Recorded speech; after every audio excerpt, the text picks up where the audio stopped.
Bonjour à tous et bienvenue sur Monaco Info. Voici sans plus tarder les titres qui seront développés dans cette édition de fin de semaine. La jeune chambre économique de Monaco a organisé un petit déjeuner débat avec comme invité d'honneur le conseiller de gouvernement pour les finances et l'économie. Dans le cadre du Printemps des Arts, un logiciel vient d'être dévoilé dans le domaine de la création musicale. Focus sur la deuxième soirée des Sérénissimes de l'humour avec la Belge Virginie Hoc qui s'est produite sur la scène de la salle Prince-Pierre du Grimaldi Forum. Et enfin, notre invité du week-end, l'ancien ministre de la Justice, actuellement présidente de la Commission des Affaires étrangères à l'Assemblée nationale, Elisabeth Guigou, était de passage en principauté à l'occasion d'une conférence qu'elle vient de donner. La jeune chambre économique de Monaco vient d'organiser un petit déjeuner débat à l'hôtel de Paris avec comme invité d'honneur le conseiller de gouvernement pour les finances et l'économie, Jean Castellini.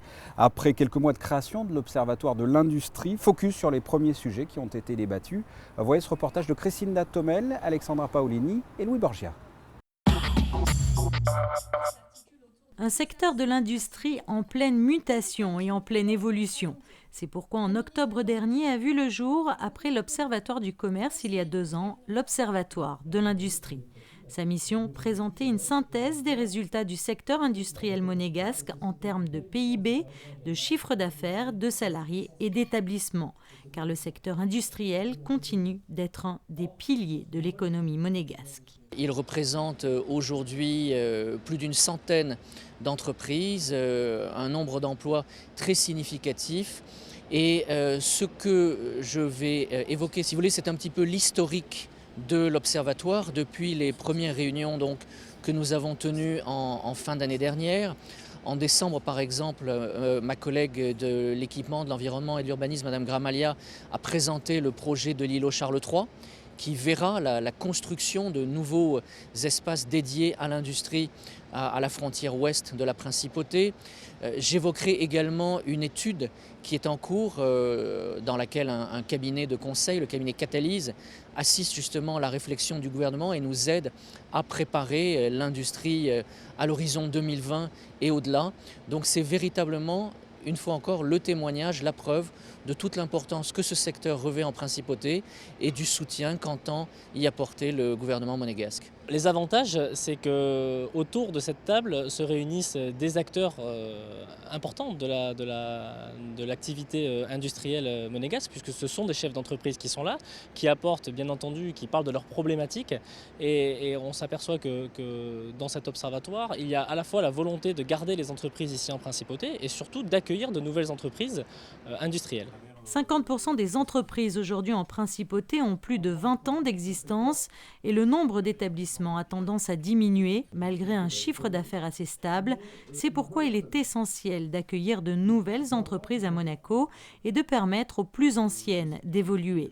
L'Observatoire de l'industrie, un dispositif qui montre donc tout l'intérêt qu'attache le gouvernement princier au secteur industriel et le souhait des autorités monégasques d'accompagner au mieux sa mutation.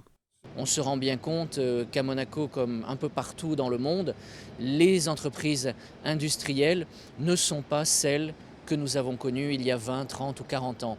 Il y a l'émergence d'industries, je dirais, plus propres, d'industries à plus forte valeur ajoutée, d'industries avec un contenu technologique important. Ce sont ces entreprises que nous souhaitons attirer en principauté, mais il ne faut pas oublier, bien évidemment, tous ceux qui ont fait durant des années, depuis des décennies, le pari de Monaco. Et c'est leur mutation, leur évolution vers les nouvelles pratiques, si vous voulez, du XXIe siècle que nous souhaitons accompagner. Principalement implanté à Fontvieille, le secteur industriel offre une belle palette d'activités. 3 piliers néanmoins dominent en principauté, l'industrie plastique, l'industrie chimique et l'industrie pharmaceutique. Prochaine réunion de l'Observatoire de l'industrie le 28 avril prochain, date à laquelle il célébrera ses 6 mois d'existence. Le Printemps des Arts se déroule en ce moment même et à cette occasion, un logiciel informatique vient d'être dévoilé. Il s'agit du logiciel Yanix. Il apporte une aide précieuse si par exemple vous voulez vous lancer dans la création musicale ou monter sur scène. Sandrine Nègre vous livre plus de détails. Proposer une nouvelle plateforme de création à l'aide d'un logiciel très spécifique. Voici l'objectif du Printemps des Arts cette année en présentant Yanix, du nom du compositeur Yanis Xenakis. Yanix, en fait, c'est un outil qui vient écrire le temps dans l'art numérique. Alors ça paraît un peu complexe comme ça. L'idée, c'est que dans les arts numériques, on peut contrôler énormément de choses en temps réel. On peut faire du son en live, on peut faire de la vidéo, on peut faire contrôler de la lumière. Et Yanix, ça vient vraiment agencer tout ça, composer en fait comment ces médias interagissent entre eux. C'est vraiment sur les nouveaux médias, les nouvelles façons d'écrire l'art numérique. Présenté mais surtout partagé aussi, car Yanix est au cœur de ce workshop proposé jusqu'à lundi, destiné aux artistes, aux étudiants et plus largement aux amateurs de nouvelles technologies. Sur les participants, ce qui est intéressant, c'est qu'on a des participants qui sont musiciens, mais qui viennent aussi, par exemple, des beaux-arts, qui sont plasticiens. Donc c'est vraiment quelque chose, une fois encore, vraiment très transverse, qui touche beaucoup de domaines. Et ensuite, le programme, c'est qu'on a commencé hier par vraiment une introduction très générale à Yanix, à ses possibilités. Et maintenant, chacun travaille sur un petit projet, une petite production, en fait, pendant ces 5 jours de workshop, qui se terminent donc lundi. Et donc chacun va travailler, certains sur les planètes du système solaire, d'autres sur des photos, de la vidéo à travailler, à démultiplier, à corriger, à manipuler en temps réel. Donc on est sur plein de sujets différents, c'est ce qui est passionnant. Créer des partitions à partir d'installations et de performances, transformer une vision graphique en partition interactive. Voici donc ce qu'ont pu réaliser ici au Yacht Club ces participants avec l'appui du Printemps des Arts. Le reste de l'actualité, en bref. L'hypothèse du Mokele-Mambé, voici le titre du film de Marie Voignier qui sera projeté mardi prochain au Théâtre des Variétés à 20h30 par les archives audiovisuelles. Tourné au sud du Cameroun, le film part en quête d'un animal inconnu de la zoologie, le Mokele-Mambé, animal terrifiant qui ressemble à un dinosaure. Et toujours au Théâtre des Variétés, mais ce samedi 20h30, sachez que la jeune monégasque Olivia Dorato donnera un concert au profit de la Fondation Flavien pour la recherche contre les cancers pédiatriques. Olivia Dorato reprendra des chansons de son album Fizzy.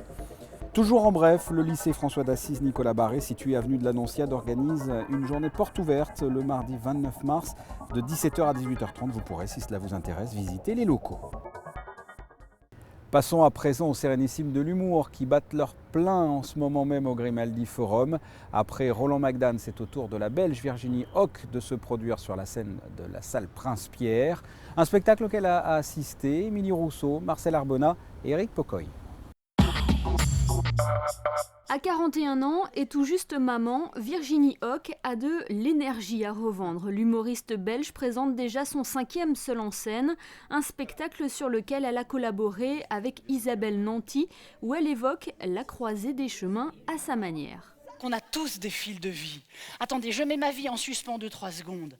Et moi, depuis que je vois mon fil de vie, je me pose une question. Je me demande pourquoi j'ai ce fil-là, pourquoi j'ai cette vie-là. Attention, tout va très bien dans ma vie, je suis très heureuse. D'ailleurs, il y a un proverbe que j'ai fait mien qui dit « N'envie pas les autres, tu ne sais pas ce que l'avenir leur réserve. »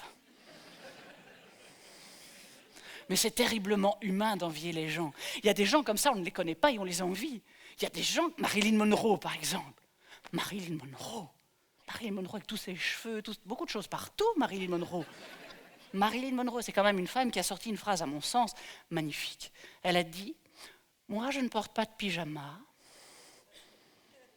Ça n'est pas tout. Je ne porte pas de pyjama, je porte juste quelques gouttes de Chanel avant d'aller dormir. » Oh, j'adore. J'ai essayé le Chanel, moi, ça ne me va pas du tout. Ça me reproche. Ça ne me va. Quand je mets du Chanel, j'ai l'impression de lécher le cou d'une vieille. Ça s'appelle Sur le fil parce que, comme toujours, j'ai un peu l'humour qui est sur le fil du rasoir. Moi, j'ai l'impression de ne pas dépasser une limite, une certaine limite. Je ne suis pas vulgaire, je ne mets pas les gens mal à l'aise et surtout, je ne pointe jamais personne du doigt. Mais et aussi les fils de la vie, parce que c'est pas du tout un bilan, parce que j'ai eu 40 ans, mais c'est vrai que j'ai de la chance de faire un métier que je convoite depuis l'âge de 8 ans. Mais j'aurais pu prendre un autre fil de vie, et c'est ce que je m'amuse à faire en tant que comédienne. On a le droit d'essayer d'autres costumes qui ne sont pas à notre taille, et j'essaie plein de costumes différents, donc plein de personnages différents. Durant son spectacle, Virginie Hoc se met tour à tour dans la peau de Marie-Antoinette, de Claire, l'hôtesse de l'air, ou encore de Viviane, mannequin pour paquet de cigarettes. Je suis toujours un peu en décalage, toujours sur le fil. Le mannequin paquet de cigarettes, je ne fume pas, mais je suis toujours un peu bouleversée par ces paquets de cigarettes où on voit des vilains poumons, des maladies incroyables. Et je me suis dit, c'est pas possible, il y a des gens qui se sont dit, j'ai envie de faire ça comme métier. Je vais leur proposer, j'ai un petit handicap. Et ben voilà, j'ai fait un personnage qui a ce handicap. Elle était institutrice maternelle, mais comme maintenant elle parle comme ça parce qu'elle a trop fumé, c'est difficile pour elle. Donc, au lieu de se laisser abattre, elle a trouvé un métier, elle est hyper heureuse. Et c'est très chouette parce que ce spectacle est, somme toute, assez positif. C'est-à-dire que oui, on a un handicap, mais finalement, on peut le gérer et en faire un truc merveilleux. Je suis contente que les gens en ressortent comme ça. J'ai les mots sur Facebook, sur Twitter, qui me disent ça fait du bien, c'est des chouettes fils de vie, je vais faire attention au mien. Voilà, c'est sans morale, jamais. Je ne fais pas de thérapie sur scène. Pas de thérapie sur scène, mais le rire est sûrement la meilleure d'entre elles. Comme Roland McDan la veille, Virginie Hocq a elle aussi eu le droit à une standing ovation par un public conquis par sa folie et son honnêteté sur scène. Il est temps de recevoir notre invité du week-end et il s'agit aujourd'hui d'Elisabeth Guigou. Bonjour. Bonjour. Vous êtes là parce que vous avez donné une conférence dans le cadre du cycle de la Monaco Méditerranée Foundation, ici, dans la salle Belle Époque de l'hôtel Hermitage. Le thème de cette conférence était la Méditerranée, trait d'union entre l'Afrique et l'Europe. C'est-à-dire, quel était le message que vous vouliez faire passer aux spectateurs? Qu'est-ce que vous aviez envie de leur expliquer? Leur expliquer ici que nous sommes dans un milieu, un endroit et dans une fondation qui s'est consacrée aux relations euro-méditerranéennes, que maintenant il faut regarder plus loin. C'est-à-dire que le sud de la Méditerranée, c'est plus le cul-de-sac de l'Europe. Oui. Ça doit être un pont, et c'est de plus en plus un pont, vers l'Afrique subsaharienne, parce que les événements malheureux qui se sont produits dans la bande sahélo-saharienne, c'est-à-dire le développement du trafic, du terrorisme, que l'on voit de la Mauritanie, du Mali surtout, jusqu'à la Libye, eh bien, on fait que à la fois les Européens et les Nord-Africains se sont rendus compte qu'il fallait dépasser, que c'était plus une frontière et qu'il fallait absolument s'occuper du développement de l'Afrique subsaharienne. Voilà. Mais quel est concrètement, selon vous, le rôle de la Méditerranée dans ce trait d'union, puisqu'en plus vous êtes la présidente de la Fondation Annaline, qui a pour but de rassembler autour de la Méditerranée. Quel est le rôle de cette Méditerranée dans sa généralité? Alors, ce que la Méditerranée doit être, c'est à la fois un vecteur de coopération économique, d'intégration, et d'autre part aussi d'échanges culturels. Et moi j'essaye d'agir sur les deux tableaux.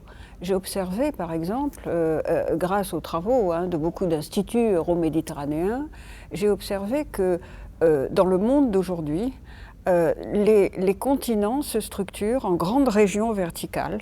C'est le cas des États-Unis avec l'Amérique du Sud, c'est le cas de la Chine et du Japon, qui sont concurrents néanmoins, mais avec l'Asie du Sud-Est.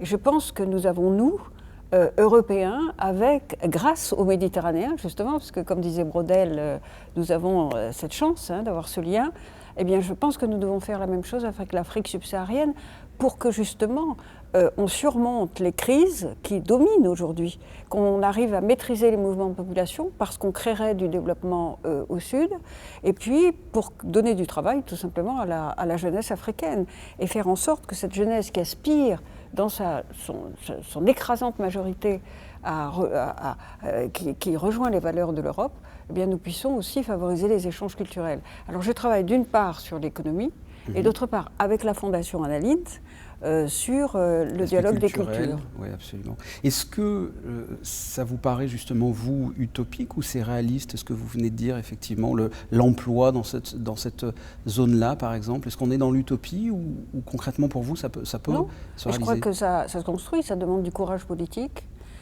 Parce qu'il faut dépasser les préjugés, les peurs, évidemment, qui ont tendance à dominer, on peut le comprendre aujourd'hui, mais c'est indispensable. Enfin, je ne peux pas concevoir la sécurité de l'Europe sans le développement de l'Afrique. Ça me paraît une évidence. Et or, en Afrique, il ne peut pas y avoir de développement aussi sans sécurité et réciproquement.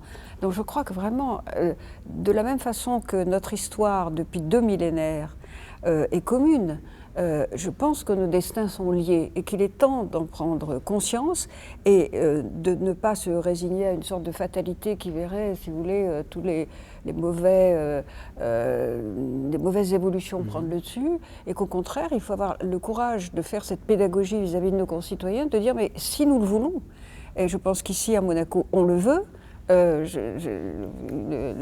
plaisir et l'honneur d'être reçu en audience par le prince souverain, et je connais bien ce que font les monégasques en direction de l'Afrique, et je pense que c'est la bonne direction. Alors après, sur le plan culturel, on ne peut pas faire que de l'économie, parce que voilà, sur le plan culturel, nous avons un atout extraordinaire qui est d'abord la langue française, qui nous est commune. Dans 20 ans, nous aurons 750 millions d'Africains subsahariens qui parleront le français parce qu'il y a une expansion démographique considérable. Moi, je considère que ça n'est pas une menace, je considère que c'est une chance. Et je vois dans la Fondation Annaline, c'est quand même la Fondation Annaline, c'est 43 pays, tous les États membres de l'Union européenne, plus quelques États associés, et tous les États du sud de la Méditerranée, du Maroc jusqu'à la Turquie, Israël et Palestine inclus. Alors on laisse de côté la Syrie pour l'instant pour des raisons évidentes, mais dans ces 43 pays, nous avons plus de 4000 ONG.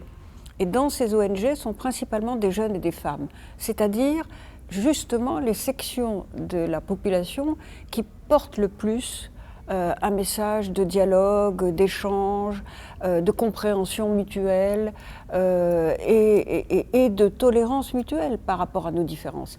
Et je trouve que là je propose, moi, et ce sont des idées que je veux faire avancer et qui ont reçu l'approbation de M. Juncker. J'ai bien vu que le prince souverain était très intéressé aussi. Par exemple, nous devons permettre, tout en contrôlant davantage nos frontières extérieures, parce que ça c'est indispensable pour maîtriser des mouvements qui sont brutaux aujourd'hui, nous devons permettre la mobilité des talents. Or, on ne peut pas concevoir un développement partagé si les chefs d'entreprise ne peuvent pas se déplacer, si les acteurs économiques et sociaux ne peuvent pas le faire, si les créateurs, si les artistes ne le font pas. Et donc je pense que nous devrions créer un passeport des talents qui permettrait justement d'organiser ces mobilités aller-retour, bien sûr, de part et d'autre de la Méditerranée. La deuxième proposition que je fais, et j'espère bien qu'on la concrétisera avant la fin de l'année, c'est de créer un Erasmus des associations. Vous voyez bien que ces jeunes qui se regroupent dans des associations, d'un programme qui s'appelle Young Arab Voices, qui a touché 90 000 jeunes, dans les pays arabes seulement. On va l'étendre pour en faire des échanges nord-sud. Eh bien, ces jeunes, ils ont besoin de se rencontrer, d'échanges, et je pense que si nous arrivons à organiser là encore des échanges, nous pourrons aussi donner à ces jeunes des outils, ici en Europe, chez nous, mais là-bas aussi, au sud de la Méditerranée, pour diffuser un autre message que celui de la radicalisation. Et je pense que ça doit passer évidemment par Internet et par les réseaux sociaux, parce que ce message de haine et de cette idéologie mortifère, elle est diffusée, nous le savons, principalement par les réseaux sociaux. Et je pense que si on veut être efficace, ce n'est pas les gouvernements qui peuvent faire ça, c'est la société civile. Il faut que des jeunes parlent à d'autres jeunes avec leurs mots à eux, mais évidemment, il faut leur en donner les moyens, il faut leur donner l'information nécessaire, et il faut leur donner les moyens techniques, tout simplement, de pouvoir intervenir sur le web. Voilà, alors la Fondation Annaline, vous voyez, c'est très concret quand même. Très large et très concret. Vous avez parlé là, à l'instant de la Syrie, de la radicalisation. Vous avez été ministre à plusieurs postes, notamment ministre de la Justice. Je voudrais avoir votre réaction, justement, puisqu'on en parle, par rapport aux attentats qui sont survenus très récemment en Belgique. Nous savons que tous nos pays, de part et d'autre d'ailleurs, font face à ce même terrorisme, porté par cette idéologie mortifère. Face à ça, il faut des réponses implacables des États. Mais nous ne sommes pas suffisamment organisés. Et on voit très très bien que, alors qu'il s'agit quand même de groupes assez importants, mais de quelques dizaines d'individus, nous verrons combien au final, mais qui cherchent à nous atteindre dans nos valeurs, dans nos modes de vie. C'était des jeunes, justement de cette jeunesse mélangée et métissée à Paris. Là, c'était le cœur de l'Europe, le quartier des institutions européennes, et tous ces gens qui vont y travailler et qui y croient. Et je pense que là, ce qui est extraordinaire, c'est la réaction de tous nos concitoyens. C'est-à-dire, on ne va pas se laisser abattre. Continuer à vivre. Oui, il y a le compagnon d'une des jeunes femmes qui est morte le 13 novembre au Bataclan, qui a écrit un merveilleux petit livre qui s'appelle « Vous n'aurez pas ma haine ». Eh bien, je crois que ce sont ces choses-là. J'ai vu à l'ambassade de Belgique, où je me suis rendue avec une délégation de l'Assemblée nationale hier, à l'ambassade de Belgique à Paris, il y avait, comme c'était le cas pour la France, Bon voilà, des bougies, des fleurs. Je trouve que ça c'est très positif. Ce qui l'est moins, c'est que on voit bien qu'on a des progrès à faire dans les échanges de renseignements, hein, car c'est le cœur des choses pour pouvoir identifier ces terroristes, et puis les traduire en justice. Ensuite, il n'y a pas suffisamment de coopération entre les polices. Et donc, mon sentiment, c'est que il faut enfin arriver à faire ce qu'on avait commencé à mettre en train, mais qui est allé trop lentement, parce que même quand les décisions... On n'était pas préparé, peut-être, on ne s'attendait pas, on n'a pas vu cette montée du radicalisme, peut-être. Écoutez, moi je veux quand même dire quelque chose, hein, c'est que quand j'étais ministre de la Justice, j'ai mis en train Eurojust, on a fait le mandat d'arrêt européen, on est bien content de l'avoir, il a été mis en place au début des années 2000, on est bien content de l'avoir aujourd'hui pour M. Abdeslam. Hein. Bon. Donc je pense que quand il y a la volonté politique, on peut et on a surmonté beaucoup de réticences, parce que je ne sais pas si vous imaginez à l'époque, donc ça fait 20 ans, presque 20 ans maintenant, enfin 18 ans, tous les plus éminents spécialistes du droit de l'extradition disaient mais de quoi on va mettre de côté un des fondements de nos droits nationaux qui est l'extradition des criminels. Ben voilà, oui, entre pays européens, entre Bruxelles et Paris, entre Paris et Monaco, à mon avis, il ne devrait pas y avoir plus de procédures qu'entre Tours et Angers. Voilà. Et c'est tout ça qu'on s'est un peu souvent arrêté en chemin. Et sur le plan de la coopération entre les polices, on n'a pas vraiment démarré. Regardez les débats que moi je trouve navrants au Parlement européen sur le fichier des passagers. On en a besoin, évidemment. Ouais, ouais. Donc, bien sûr... Mais c'était au cœur des débats de l'Assemblée nationale. Il faut prendre des précautions, parce qu'il ne faut pas non plus qu'on soit dans des sociétés de fichage généralisé. Mais enfin, c'est possible, on le sait.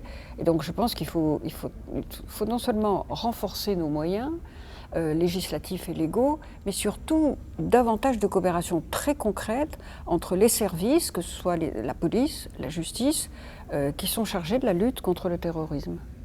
Dernière question, toute simple. Comment, à ce niveau-là, sur ce sujet-là, vous voyez l'avenir? Est-ce qu'il y a eu une fenêtre positive ou alors on est vraiment dans une période catastrophique? Non, il faut prendre conscience de la menace, elle est extrêmement grave. C'est justement parce que le groupe État islamique, Daesh en arabe, perd des positions. On l'a vu encore, ils sont acculés à Palmyre aujourd'hui. C'est justement parce qu'ils perdent des positions sur le terrain. On a arrêté leur expansion, on les a même fait reculer en Irak, avec la conquête de Sinjar, d'Erbid, de Ramadi. Maintenant, on les repousse en Syrie, et donc ils ont besoin de redorer leur image, et donc ils font des attentats. Ça ne va pas s'arrêter, il faut le savoir. Il vaut mieux regarder la réalité en face et se dire, prenons les mesures pour empêcher ça. Et la meilleure façon de prévenir les attentats, pas seulement de sanctionner une fois qu'ils ont été réalisés, c'est les échanges entre les services de renseignement, c'est la coordination entre nos forces de police, c'est la coordination, s'il le faut, de nos armées. Et autant je pense, si vous voulez, qu'on ne peut pas résoudre le problème en Syrie, en Irak, voire en Libye, seulement par des moyens militaires. Ça, c'est jamais les interventions militaires qui apportent toute la solution, mais ils sont nécessaires à un moment donné pour arrêter des progressions. Et puis après, il faut continuer inlassablement à travailler ces solutions politiques. Mais il vaut mieux se rendre compte que nous sommes en effet vulnérables et que notre meilleure défense, au fond, c'est la résistance, mais sur la base de nos valeurs et de nos états de droit. Elisabeth Guigou, merci infiniment d'avoir répondu à mes questions. Ce journal est terminé, merci de l'avoir suivi. On se quitte avec la météo. À très bientôt. Au revoir. Découvrez la météo avec Eclectic. Galerie, Interior Design, Art and Gifts. Samedi 26, un beau temps, des nuages discrets, un vent faible et des températures agréables comprises entre 12 et 17 degrés. Dimanche, détérioration du temps, un ciel en grande partie nuageux. Pour le lundi de Pâques, lundi 28, amélioration partielle du temps, des nuages par moments encore épais et percées inégales du soleil, comptez jusqu'à 15 degrés pour les maximales. Mardi 29, des nuages sans pluie et de belles apparitions du soleil. Très bon week-end de Pâques à tous. Vous avez découvert la météo avec Eclectic. Galerie, intérieur design, art and gifts.